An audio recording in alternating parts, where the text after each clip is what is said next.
Hello everyone. This is a video that I never thought I'd get to make, and I'm in a strange position in being able to make it now.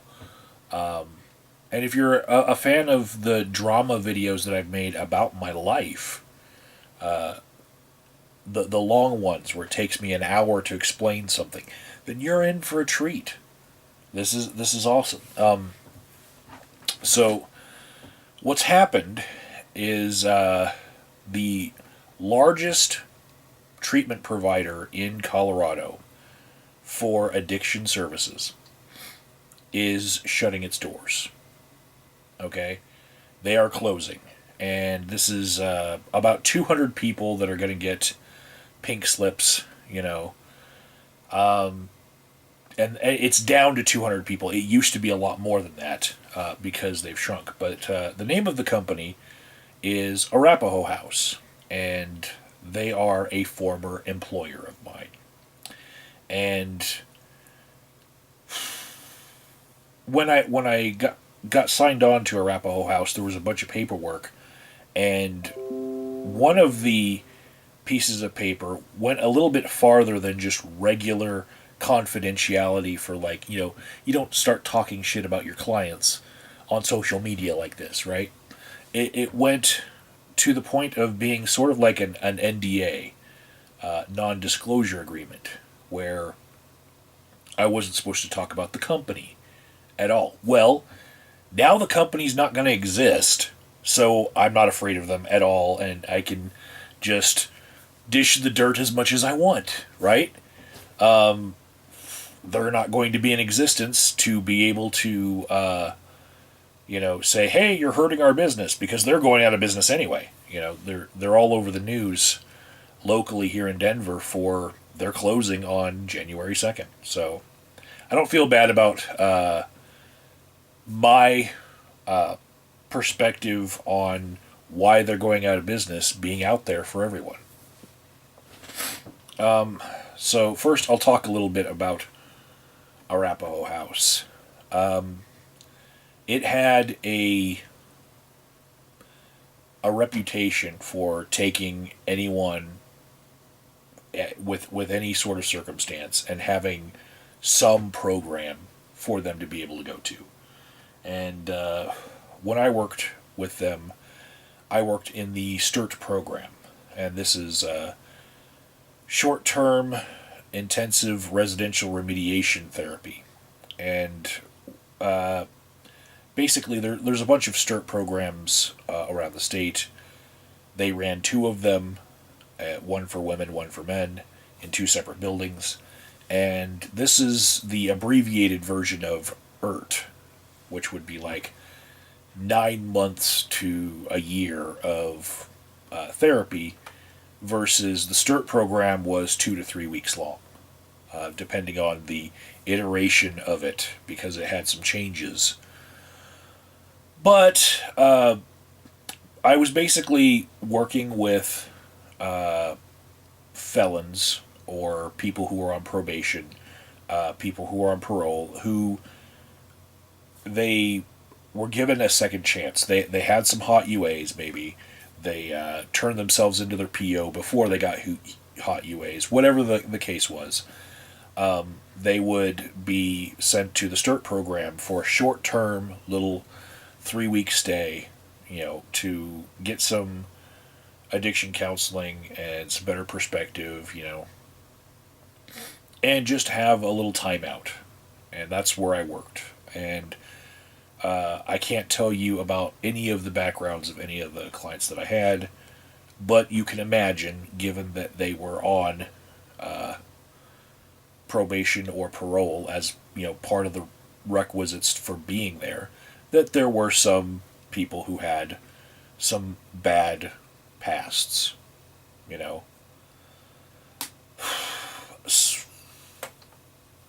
But I'm not going to talk about the clients. I'm only going to talk about what happened as far as my experience in Arapahoe House. So there were reasons that we could see that Arapahoe House was crumbling from within. And part of it was just the culture that was just prevalent there was that of dog eat dog, rat race, basically like Survivor. Like you have your clique, they have their clique, and you're just trying to get ahead a little bit. Um, there was a pejorative thrown around about some of the people that worked there, that they were part of a feminist mafia. And that's me using euphemisms for it. That's not actually what was said. Was a lot dirtier. But basically, there was an in group, a clique that was advancing through their ranks, and if you weren't friends with them, you weren't going to get anywhere in that company. And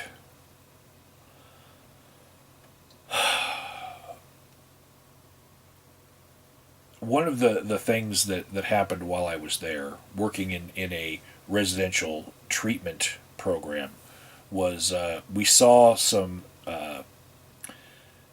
pay inequities happen. This happened during around the time of a change of CEOs, which I'll get to. But basically, Arapahoe House had 75% of the social detoxes in Denver. One up north, one in the east, and one on the west side, right? And there was only one other social detox. Now, there were some medical detoxes where you could go if you had that bad of a problem that you had to be monitored, and have an IV stuck in you and get a whole bunch of chemical therapy. But if all you needed was to go somewhere and hang out for a while, maybe till you became sober from a night of too much drinking, then that kind of detox, they had 75% of the market sewn up. And in those detoxes, they had terrible turnover. And this is actually company wide. They had terrible turnover. They couldn't keep people working there for even a year. It was so bad. You wouldn't know who was working there. If you didn't go there and then you went back like 2-3 months later, you're like, who are all these people? And part of that turnover problem was they weren't paying enough. And to give you a good feel of the pay for Arapahoe House, the entry level jobs, the drivers for the detox that would drive to the hospitals, pick up drunk people, and bring them back to the detox, the people who were doing vitals all the time, those entry level positions, they started around $12 an hour, and maybe capped out at like $15 an hour. And a lot of those people, when they were working during that time, I know that they had second jobs, like they were Ubering, or they were a waitress on the side, or they were actually a nurse getting RN pay at a hospital somewhere, and then they were just trying to work hours towards a certification on the side. So they already had a high-paying job, and they never intended to stay with the company. They just wanted their certification hours signed off for being a certified addiction counselor.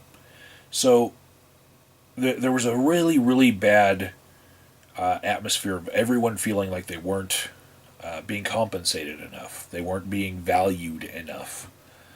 And turnover was horrible. And in order to address that, an incoming CEO, his name was Mike Butler, he decided he was going to create a premium for working in detox, right? And in the email that he sent out, it said that working in those detoxes was basically like working in the front lines of a war situation. It was they needed hazard pay, right? And so they got anywhere from $6 to $9 an hour raises, just like overnight. Bam. And there was this floater pool. They called them ESPs for a while, I think. But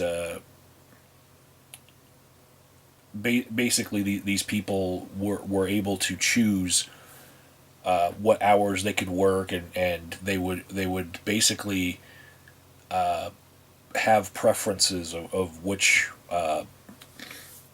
parts of the company that they wanted to sub for, if, like, say someone was sick or they were short on personnel.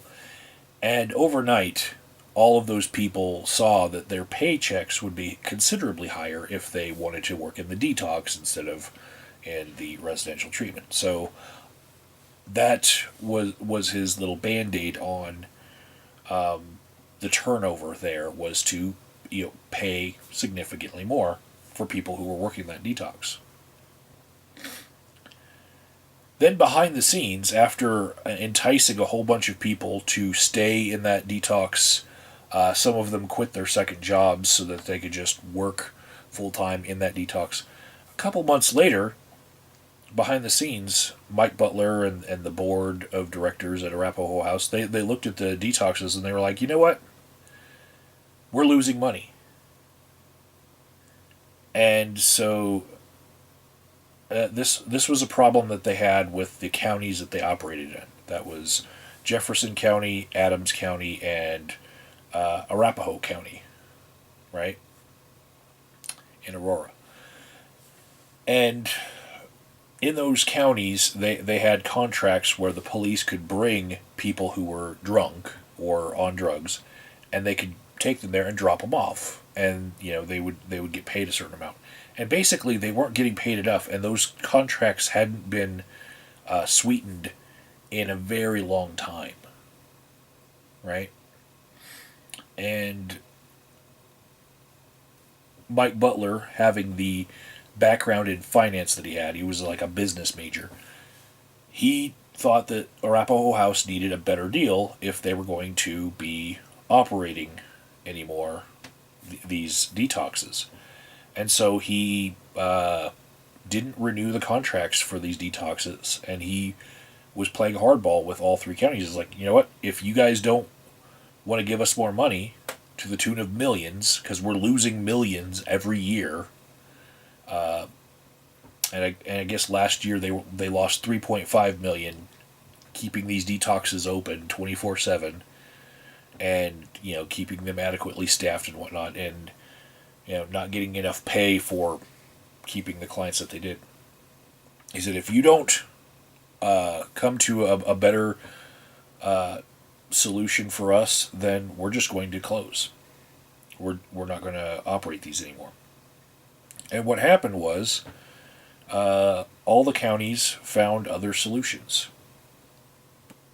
In the west side in Jefferson County, Jefferson Mental Health took over the detox. Basically, the county mental health program. On the north side in Adams County, it was Community Reach, which is still the county's mental health services. Just took over the detox, and it's still running in the same exact place, both of those. I don't know about the east side takeover, but I know that it's still there. So yeah, it was like he was playing chicken with those counties, and they decided to call his bluff, and actually say, well, if you're going to try to get more money out of us for this service that you've given for 42 years, then we're going to just run it ourselves, because we can do it, with some other sleight of hand trickery and not incur the same expenses that you are, I guess. So yeah, they lost their detoxes. Now, the change of CEO was a key factor here, because previously the CEO was Art Schutt, and after him came Mike Butler. Art Schutt was a very compassionate man. I met the guy a couple times, and Art Schutt, his philosophy on the detoxes was kind of like they're a lost leader. And if you don't know what that means, if you go to a Texas Roadhouse restaurant and you see that on the menu there is strawberry shortcake with ice cream and whipped cream on it for $2.50, and that's their big promotion. You're like, wow, that's cheap. And then if you want to go eat a meal there, and then you eat your meal and then you get the dessert, the steak meal that you're going to get there is like $20, right? They're using the cheap price of the dessert in order to entice you to go there in the first place, and then they get you to buy the rest of the package. Same thing with Art Schutt and the detoxes.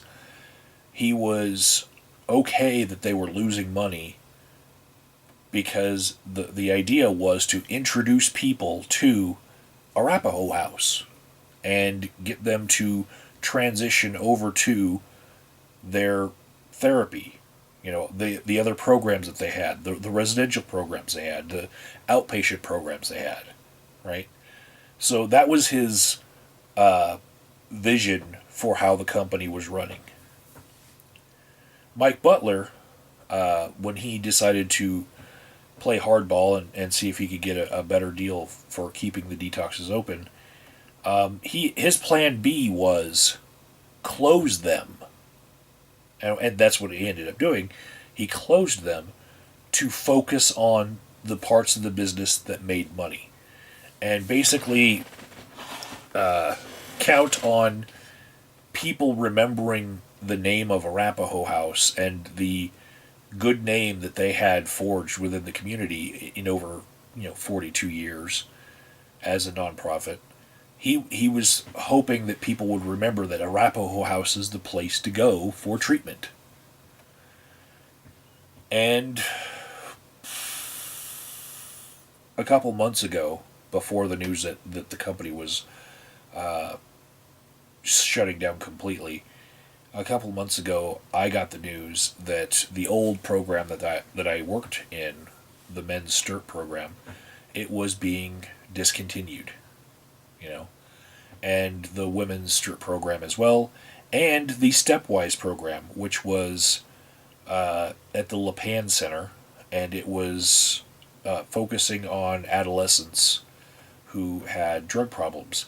And with the loss of the Stepwise program, there is a huge gap in services here in Denver as far as what you can do if you have a child in your family that got tangled up in drugs. Where do you send them? If it's a case where they have to be in residential care because they got that bad, where do you send them? One of the biggest places to be able to send someone just closed, and all of the other places will now have wait lists longer than it will take for your kid to even be in your house anymore. Your kid will basically be drawing a social security check before you get your kid into residential therapy now in Denver. That's how hard it is now. So those programs were being cut because they weren't, I guess, making money too, and because they were basically doing a shell game with their personnel. They were making sure that their personnel were able to staff the programs that they still had. All of the site licenses that are granted for being able to operate as a treatment center, they require things like a certain percentage of your staff have to have a certain level of certification. And if you have people who get their certifications and then leave the company to go get paid, because the company doesn't pay enough, then you have this turnover problem that's eroding your ability to keep enough people certified to keep your site license going, right? So this was happening little by little. They would lose programs after programs after programs because they just couldn't keep enough qualified people. Now, that was amplified under the leadership of Mike Butler because people saw a couple more of the programs that Arapahoe House had closing in quick succession under Mike Butler's tenure, and they thought, "Oh, this is a sinking ship. I got to think about my career." Under Art Schutt, what happened oftentimes was it wasn't just turnover and a churn; it was a revolving door. People would get one level of certification with Arapahoe House, then go on to some other job where they would get a little bit more experience, maybe work on their degree program, whatnot, and then they would come back to Arapahoe House in a different program, and this revolving door kept, people coming and going, but at least they weren't just going and going and going and never coming back. And the way that Art Schutt saw Arapahoe House, like, in its entirety, his big vision was kind of like one of those grass seed spreaders that you could buy for your backyard. You put a whole bunch of grass seed in it, it just spits out grass seed, and you just crank that thing. He was putting counselors into the world. He was okay with losing all the people that they trained up and they gave the credential hours to. He was okay with that because he saw that Arapahoe House was doing something good for the world by creating more counselors. And Mike Butler was not about that at all. He was trying to retain the people that they trained. As a normal business model, like this is something that if you're coming from a business school mindset, you don't want the people that you train up to then leave your company and go work for your competitors or whatnot, because that's not good for your company. You want to invest in things that end up bearing gifts for your company, paying dividends for your company. So there was a fundamental difference between the two CEOs, right? One was all about compassion as far as like a treatment perspective, and the other one was really about business. And there were pros and cons to both approaches. Seriously, when I first heard Mike Butler speak, I was like, finally, people are going to get paid, because this guy's going to work for us, the counselors, and get us the pay that we need, And you can't get paid if you don't have a job. So, I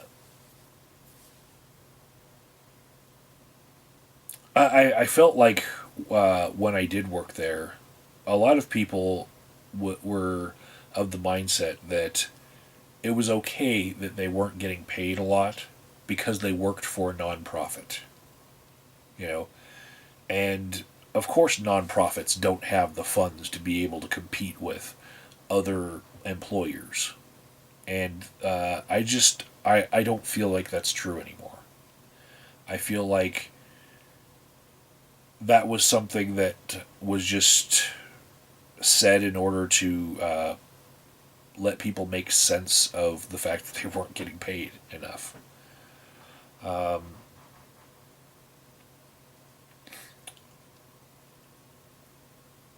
I remember a couple of issues that happened with Arapahoe House. If other people are going to learn from some of the things that happened at Arapahoe House, I need to say these things because it could help other businesses stay in the business of providing treatment for people afflicted with addiction. And one of the things that happened was the open door policy was not something that people felt was a viable option with the new CEO, Mike Butler. I can think of a couple of people who, when they made their decision to leave the company, it revolved around how they didn't feel like they were being heard by the company. And they felt like there was no confidentiality if they wanted to go speak to the CEO or their boss's boss or whoever, that it would get back around to them and they would be punished for it somehow. Or they would be stuck in their position, not able to advance anymore. And one such incident happened whereby somebody was asking to see the CEO on the open door policy, and he was denied because the CEO asked his boss, "Well, what's this about?" Learned from his boss, the boss's perspective on it, and then said, "No, I'm not going to see you on that." Right? And I know some of you are thinking, because you've worked at a place with an open door policy, well, that's not a very open door, is it? You know, he's supposed to listen to you even if he's got an opinion about it beforehand, you know. But that particular person, my friend Tony, he had worked there for 14 years. And when he asked to speak to someone about his concerns, they told him, no, we're not going to hear you on that. And so he quit. That day, he wrote his 2 weeks notice. And so, if you're going to have an open door policy, make sure that you don't treat it as something that's not confidential, and you make sure that people are protected in the way that they're bringing up concerns. You don't like go tell their boss, hey, you know, your employee came over to me and he said that there are some problems that you're not addressing. You know, you don't do that to people, you know, and you don't tell people, no, your concerns are moot, and I'm not going to speak with you, even though I've told you before that I will speak with you on anything. The last thing I want to say about Arapahoe House, as far as lessons people can learn, this is just from the STIRT program that failed before the whole of Arapahoe House was closed. They closed the ladies' STIRT, the men's STIRT, and the stepwise program before they closed all of Arapahoe House because those programs weren't making them money. Well, the contract for the STIRT program was with the state government, right? It's actually a line item in the state's budget. And as per that contract, it was pretty much necessary for 8 to 10 people every week to be coming into the program, and then 2 weeks later, you know, whether they graduated or not, you know, that was seen as like an outcomes statistic, but they had to take 8 to 10 people per week. And one of the reasons why they were not getting those 8 to 10 people was they didn't have good relations with the referral sources, which was the parole officers, right? So, in my time there, what I learned was before I was there was a time where they were getting 10 people every week, and their occupancy was 10 every week. They were filling their beds every week, and without fail, you know, it was between 8 and 10. They never dipped below that. Never. Right? They were an in-demand program.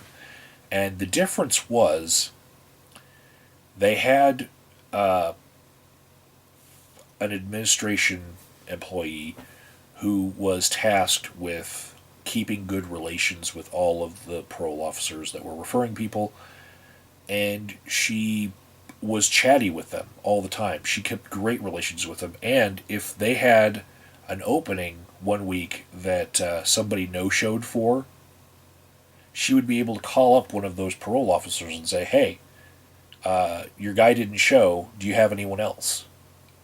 And the same day, they would be able to have that PO drop someone else off and fill that seat. Well, that person was let go.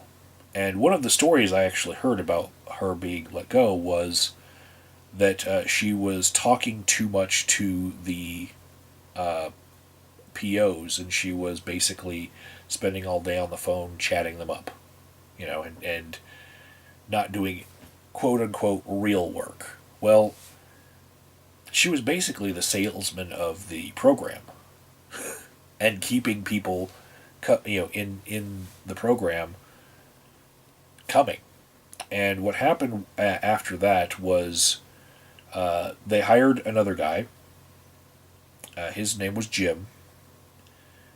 And it's not like Jim's approach to the job was the problem, because his hands were kind of tied. He was given the instructions to not be like the previous person. And one of the things that he did was basically he had to institute rules about how the POs could interact with him. So it was kind of like, and he even had a quote from the Wizard of Oz up on his wall. It's like, no one but no one gets to see the wizard, and basically that is he was a step distant as compared to the previous person. It was actually a bit of a challenge to get people in the program, and little by little, the program started to get a bad rep with the POs. They weren't seeing good outcomes from it anyway, but now it was hard to get people in the program. They had to be there, like the clients who, they were already making poor life choices. They were on probation or parole. Come on, some of them homeless and maybe without alarm clocks. They had to show up on a certain day by, say, 11 o'clock. Right? If they didn't show up on the correct day by the correct time, they were not allowed in the program. And some of them would show up a couple hours late, and they'd have to be turned away. And part of this was actually a push from counselors, in that they didn't want to do intake assessments on somebody who came 5 p.m. on the day that they were supposed to come, when they are supposed to clock out at like 5 p.m., So then you'd have these counselors doing intake assessments like all the way till midnight on intake day. And they were getting kind of pissed off about that. Well, the previous batch of counselors that they had for years, they were okay with that. They were okay with flexing their schedules. But it was seen as sort of a self-care thing and an employee relations thing, that they couldn't do that to their employees, to have them, sometimes have to work really late because the clients themselves were, very bad at being punctual, and they didn't want their employees to have to be that flexible. Well, it was that flexibility that kept the numbers coming. And during the time that I was there, I saw weeks where 3 people would show up, and only 3 people would get intake. And, for a contract that's written up saying you must maintain 8 to 10 people coming in per week, and maintain that average over the year in order to get paid, it was pretty bad, to see that happening. And I'm like, well, part of it is we need to market it better. We need to actually call the POs and ask them, hey, do you have anyone that fits the criteria to be here? Do you know that we exist? And keep those relations going. And really, there was a feeling around that it was not my job, not my business doing that. This is a service that we provide to the state, we provide to the POs, and they need to, you know, make use of us. And it was really a bad situation. And my takeaway from it that I would give to any future treatment service provider is let people intake whenever they come, you know, and take them as they are as much as you can. And if that means letting someone stay overnight in a program before you start their assessment the next morning, you know, in order to keep that sort of regular hours for your clinical staff, that's fine. You know, make a situation where they get to still stay there and they still get to get into the program.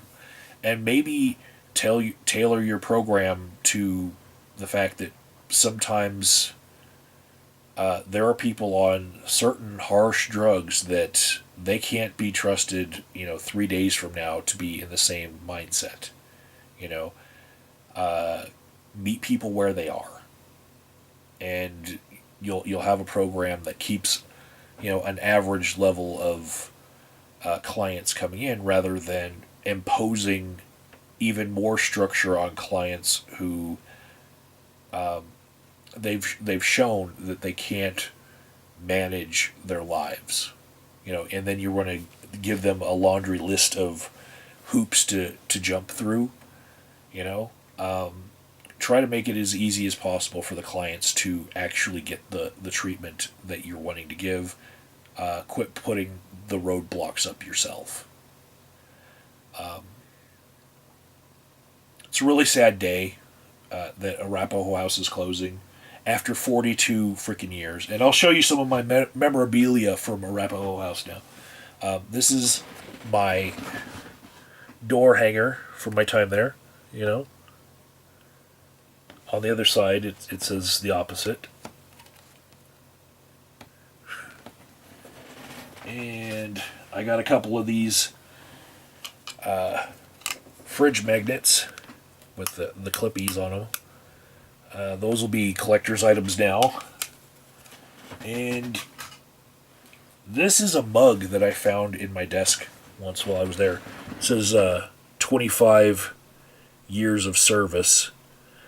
That's probably from their 25th anniversary, which would have been 17 years ago. This mug is 17 years old, but they didn't make it past probably making 40-year memorabilia before they had to close their doors after 42 years.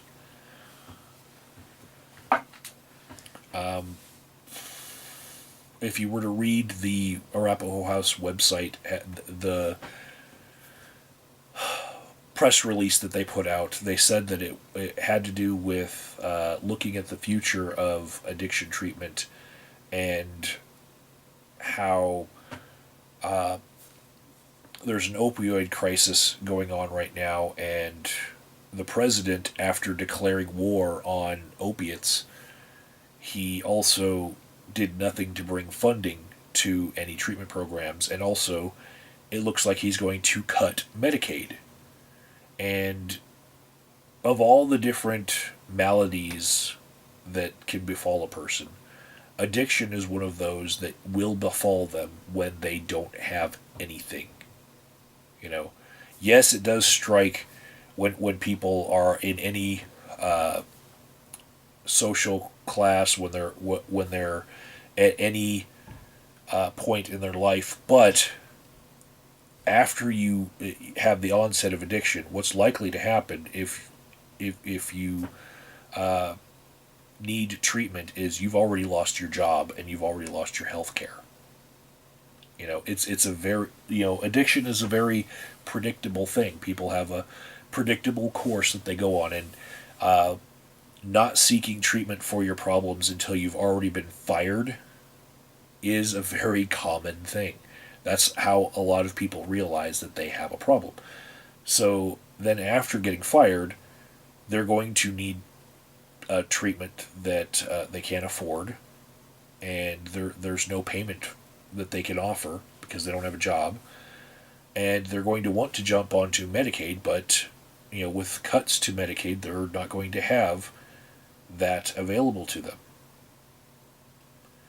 And so I guess Mike Butler was looking towards the not too distant future and saying, you know what, there's no money in this, and I need to let all these people go. Because who's going to pay for all this? We're losing millions every year, and we're not being respected or appreciated as a company from the public. In that they feel like they can have us do this job and not pay us. Well, everybody needs to be paid. Everybody needs to eat.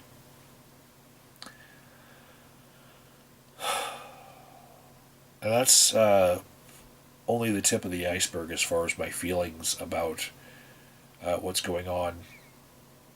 I mean, I fear for what's going to happen to the city when there isn't an Arapahoe House that's willing to take anybody and everyone and then find a way to make it work and find a program for them. It's going to hit the fan next year without them.